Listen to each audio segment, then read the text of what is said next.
right, here we go. It's good to see everybody here. Welcome to Chem 2. Let's start the chapter on thermochemistry. Very exciting chapter. What is thermochemistry all about? Well, let's find out. Thermodynamics is the study of energy and its transformations. So we got a chapter here in Chem 2. Physics and engineering also have specific courses tied to this concept, a little more in depth than what we're going to go into here today. So it says here, thermodynamics is the study of energy and its transformations. We have different types of energy. Say light, heat. We'll get into all these different types here in a second. So thermochemistry. What is thermochemistry?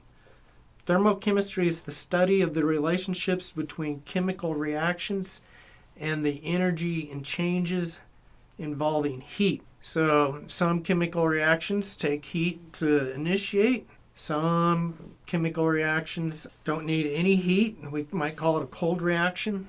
Many chemical reactions give off heat. Some chemical reactions need heat and things get cold. All right, so before we talk about heat, let's talk about energy. What is energy? Energy is the capacity to do work or transfer heat. Well, what is work? Well, here is the physics definition. Work is when you have a force that is exerted through a distance. So W equals F, which is force, times distance. All right, let's talk about a couple different types of energy. We got kinetic energy and potential energy. Potential energy is stored energy that matter possesses as a result of its composition or position relative to other objects. So like a lump of coal has energy due to its carbon composition. Gasoline also has potential energy due to its carbon composition. If you have a diamond, it can burn. And it has energy to its type of bonding going on. All right, kinetic energy is the energy matter has a result of its motion. So if we imagine a bicycle rider on top of the hill, if we know the mass of the rider and we know the gravitational constant and the height of the hill, we can solve for potential energy, which is mass times the gravitational constant times the height. So we'll imagine there's no friction due to air resistance or any of that good stuff. If this bicycler just starts coasting down the hill, its potential energy will be converted into kinetic energy. And its potential energy was the highest at the beginning of the hill. When it reaches the bottom of the when it reaches the bottom of the hill, it will no longer have any potential energy, but it will have a lot of kinetic energy. It will be moving the fastest that it's presumably going to move. And we see that kinetic energy is 1/2 mass times velocity squared. That is what kinetic energy is. All right, all chemical energy is potential energy due to the arrangement of atoms and the bonds in that substance. We might think of things like trinitroglycerin, TNT. There's lots of energy stored in there. In your ABEG, sodium azide. Lots of potential energy there. Gasoline, kerosene, oil, fat. All chemical energy due to the arrangements of atoms. Likewise, the energy of an object possesses because of its temperature, which we call thermal energy, is associated with kinetic energy of the molecules in the object. So I many times talk about butter melting. You impart enough kinetic energy by heating it up that the intermolecular forces are overcome and the butter turns from a solid into a liquid. I also like to ask students, what is temperature? Many times students will tell me temperature is a measure of hotness or coldness. And then I get to tell a story about moving from Texas to Wyoming, and Wyoming was having a little hot spell. And everybody said, oh, it's so hot. It was relatively cool to me. So hotness, coldness is relative terms. Temperature is really a measure of average kinetic energy. You all just finished the gas chapter, so that ought to make sense to you.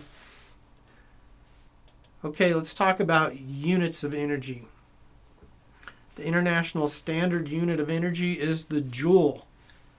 And how is a joule defined? Well, we just talked about kinetic energy. So let's imagine a 2 kilogram mass moving at a speed of 1 meter per second. That's going to have the energy of 1 joule. So if we plug that into 1/2 mass times velocity squared, we see that half of 2 is 1, and 1 squared is going to be 1 meter squared. So a joule also has the units of kilograms, meter squared per second squared. And sometimes you need to plug that in, the units for a joule. But most of this course and this chapter will just be using joules or calories. So what is a calorie exactly? It's 4.184 joules. Calorie has an old definition of the amount of heat required to raise 1 gram of water by 1 degree Celsius. And we'll get into that here shortly with specific heat. So a joule is smaller than a calorie. Now if you look at your candy bar or a bag of chips and see how many calories are in a serving, that is a nutritional calorie. That is delineated by an uppercase C, and 1 calorie is actually 1,000 thermal calories, or 1 kilocalorie. And if you exercise, you might figure out to lose a pound, you have to walk like 35 miles. All those calculations are based on the nutritional calorie. Let's talk about the system and the surroundings.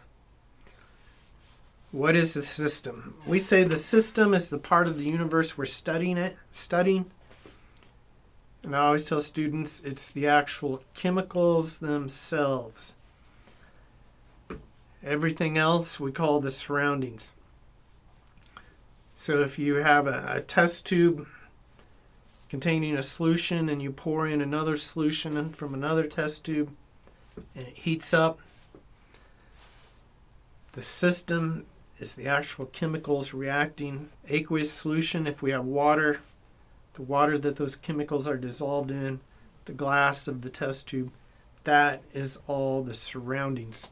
So here we see, it looks like maybe you can imagine a car piston.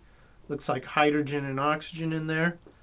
Those can ignite to give water and release a lot of heat. The piston goes up, we can say that the system is doing work on the surroundings. If the piston goes down, we say the surroundings is doing work on the system. Heat can leave, and we might say this was a closed system, so no mass could leave the system. All right, we're going to look at some of those boring PowerPoint slides later. I wanted to spend a little bit of time jumping right into some of the fundamental ideas in this chapter. So we're going to talk about the first law of thermodynamics. The first law of thermodynamics. A 2-sentence definition for the first law of thermodynamics is going to be that energy is conserved. Energy is conserved. What does that mean? That means that we can't destroy or create energy. So a longer definition of the first law says energy can neither be created nor destroyed in chemical reactions. It changes form, gets converted to heat or work gets converted to heat gets converted to work, maybe light's given off. So here's my favorite example. I'm a chemist. I want to write some chemical formulas down. We're going to use our friend H2O here. So we have H2O solid going to H2O liquid. Now, since you all just finished the gas chapter in Chem 1, and you should know all about the kinetic molecular theory of gases, I'll ask the class, which has more kinetic energy, a solid or a liquid? Well, a solid, all those molecules are locked into place, so they can't move around. A liquid, they're still close to each other, attracted, but they're moving around. So, right, the liquid side has more kinetic energy. So presently, this reaction isn't balanced as far as energy goes. So which side of the equation do I need to write the word heat? Yeah, that's right, on the left-hand side. So now if I write the word heat up there, I now have an equation that is balanced with matter, and it's now balanced in regards to energy. So that was so exciting. I'm going to write this equation down again, and now I'm going to plot this thing called delta H, which we'll get into in great detail in a second. That's called a change in enthalpy. Enthalpy comes from the Greek word to heat. And we see that to take water in the solid phase and turn it into water in the liquid phase, it's going to take 6.01 kilojoules per mole.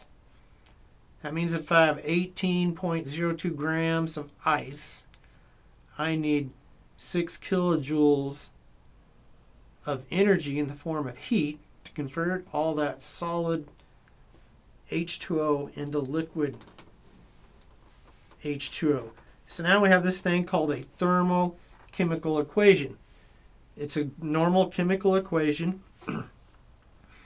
And then we have a change in enthalpy and a value associated with that.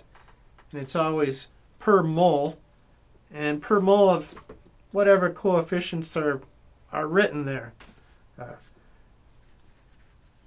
And so this tells us quite a bit about the reaction. Since delta H is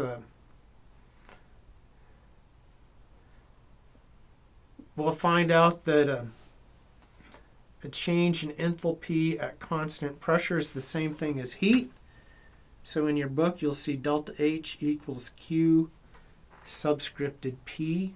All right, I like to do some artwork. How many of you like art? So I'm going to draw this little cube here. Looks like I'm going to put this in a lopsided beaker. All right, I'm going to fix that up. And so this must be a piece of ice floating in a glass of water. That should be a practical application of the thermochemical equation we just looked at here. And what happens? Hot day like today, you go home, put some ice in a glass of water, little sound effects there. So my glass of water is nice and cold now. So we saw up above that heat is a reactant. And so we're going to call the ice cube the system. Previous slide we saw that the system is the actual chemicals themselves. And system also might be the chemicals on the other side of the arrow, but for all practical purposes, the system is typically reactants. Then the chemical change occurs and there's a heat change. So what is the surroundings in this illustration? Well, the surroundings is my water with sugar and some lemon in it, if I got lemonade here. And the glass, it was too thin, it was going to break. Now I have a regular glass of water. So Q represents heat, and where does it come from to melt the ice? Well, it comes from the surroundings. So heat moves out of the lemonade and into the system. And so the surroundings get cool because heat was removed from the surroundings. And then you have some nice ice cold lemonade. Of course, one little ice cube like this, it might melt and it might not be cold enough. So you might put more than one ice cube. So when we see a thermochemical equation like this, there's quite a few things we know. And we see that our change in entropy of 6 kilojoules, that tells us that heat is kind of going to come out of the surroundings. But more importantly, we know the sign of delta H. It's positive. It's greater than 0.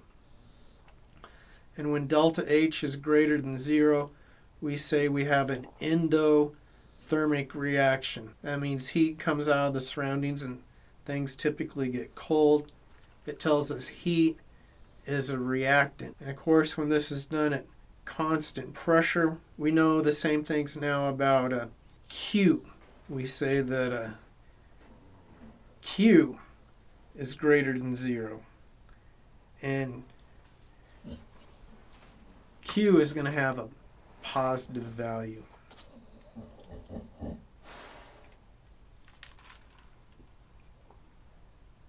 Well, I see our time is up, so I'll see everybody on Wednesday.